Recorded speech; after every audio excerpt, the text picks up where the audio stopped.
Welcome to Evan and Sean's Lenten adventure. We are at our final week. Week 5, yes. Yeah, that's really strange. Evan and I were just talking. Lent, does it stop at Holy Week? Does it keep going? Evan, what do you think? We were butting heads on this. In my mind, I always thought Lent ended at Maundy, Thursday, because that begins Holy Week. What do you think? I think I'm just more holy than you because I'm waiting until Easter. So if nothing else, yeah, let us know when you stop Lent, I guess, because we don't know. I haven't. We both studied the Bible. We didn't study math, so it's 40 days minus Sundays. Yep. You get back to us on that one. Exactly. Yeah. So we baked some things. How often do you bake some things? I never bake anything. I had to go buy yeast. We love, like Morgan and I, we love to cook.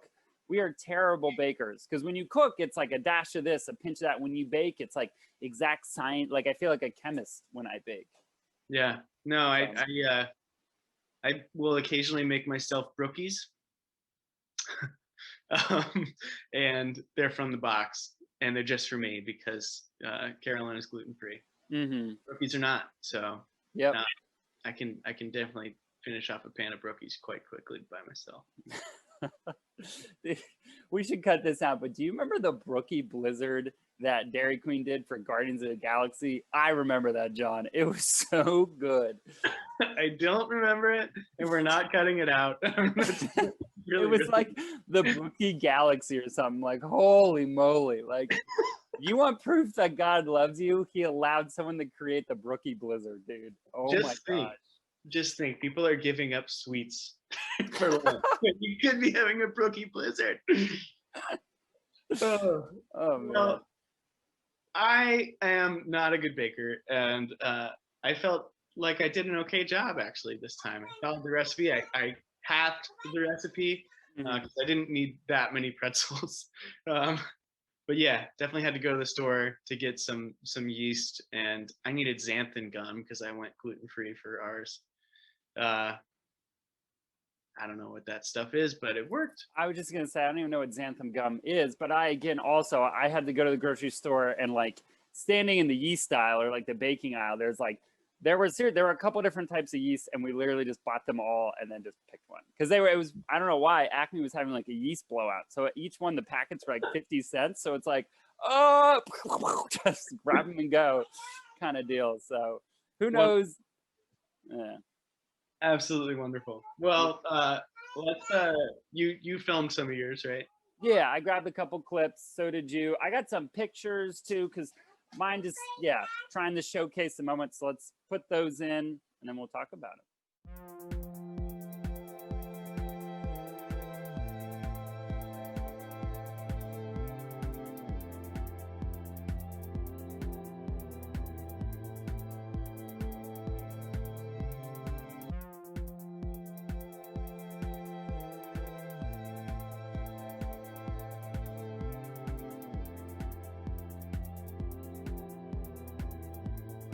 So first, before we talk about religion, we have to talk about competition. And so let us know whose pretzel you think looks better. But bear in mind, mine are pretzel knots. Yeah, mine are just regular old pretzels.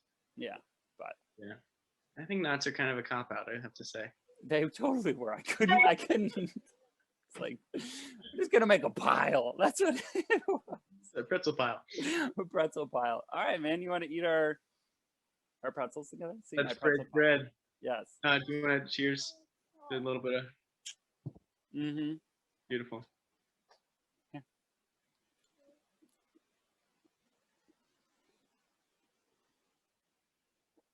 Mine is very stale. Mine is too salty. I didn't have the salt. That's what I didn't do. How do you understand the spiritual value of pretzels in Lent?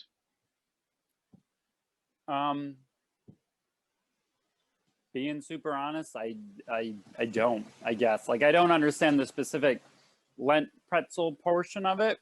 It was more, I got the value. I was talking to Morgan, this seems like an oxymoron, but I think of Lent as this time of intentional intentionality. Like it's like double on top, because I think of Christianity as a time of already being intentional. So Lent is like this more extreme Christianity that you practice for a little while. It's kind of how I've come to understand it. So I found the value in the pretzel of like, I carved out time. I stopped from my busy day. Like I had a full to-do list of other things for my job, and it's like, nope, make some pretzels. And like you're creating, which like I think very much like, you know, God is creator. We're trying to imitate him. We should create, you know, paint, art, whatever. I think that this is, you know, another form of like we took something and we made something. So it was very like carnal, very hands-on.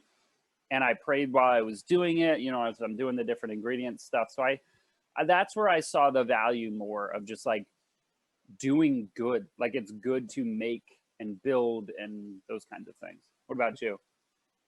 I don't know. I was looking at that story. I mean, the kind of history of pretzels in Lent, as something that was eaten throughout history. You know, like a monk made a pretzel, and here we are today. Mm-hmm. I don't know. I think about kind of the story of Christianity and how there's some things that we just do throughout history that you kind of get to participate, and like us making a pretzel is an echo of this monk, and that monk was an echo of Jesus in the wilderness. And so I don't know. I think it's just special to be participating in the echoes of what God started. I agree with you, man. I've actually been, that's funny. I've just been like, I don't know how to put it. I have things that like an idea gets in my head and I reflect on it for a while. I'm very like a thinker. And that is something that I've been just like thinking on a lot is right now in America, we're so individuality is king. Like like any commercial is like a company is saying, hey, let me help you be more of an individual. Like no one wants to be the same and everything. I'm like, man, that is so isolating and so lonely. I don't want to be this individual island. And something I love about Christianity is it's like it puts you into this thousands of years worth of rituals and practices. So yeah, I agree with you. Like I love being like, okay, I'm fitting in with this monk in this tradition. Like I love being a part of things that are bigger than me, that are communal. I hate being an isolated little individual. Being an individual is terrible, in my opinion. So I don't know. I do like that about all the Lenten disciplines that we've been doing. That yeah, like you're part of a bigger story. If you are with us this week and you are interested in making this pretzel, do it. Go for it. Even if you go and buy a pretzel because you, like us, aren't very good at baking things, do it. See if you can go to the store and take some time and I don't know, pick something out. And if you are buying a pre-made pretzel from the store, maybe make it in the oven instead of the microwave. You know, take the slow route here. Take the slow route. I like that. And maybe like it's okay to fail with God. Like my pretzels came out far from perfect, but like I don't know, man. Sometimes I think failure brings people closer than success does because you laugh about it. Like there's like that moment and everything. So like when I'm like spilling egg all over my counter for my egg wash and there's flour everywhere and it's like trying to do that with God, like that's a fun moment. So yeah, embrace and have that moment is what I would encourage people to do with this pretzel activity. Like don't let it intimidate you. Get in there and get messy and fail with a pretzel. Yep. And with Jesus. Yeah. Well, Evan, we're gonna meet up one more time next week, right? Yeah, we were thinking we kind of want to give you guys and ourselves like sometimes I harp on this with youth group kids. Sometimes we'll have like a faith experience, whether it's camp or a mission trip or even like a really powerful Sunday night, and then we just walk away from it and we never talk about it again. So we were kind of thinking, Sean and I, like we've had these 5 very intensive weeks of Lent. We can't just walk away. You know, it's like before the pandemic, when I'd go see a movie with a bunch of people, if it was a good movie, you stood in the parking lot at your cars and you all talked about the movie before everybody drove home. So I feel like we need a parking lot talk about Lent. And that's what we want to do with you guys next week to kind of finish it all off. And get ready for Easter too. Yes, exactly. Because got to celebrate Easter. The best is yet to come. Yeah, right? Like, yeah. Well, cool.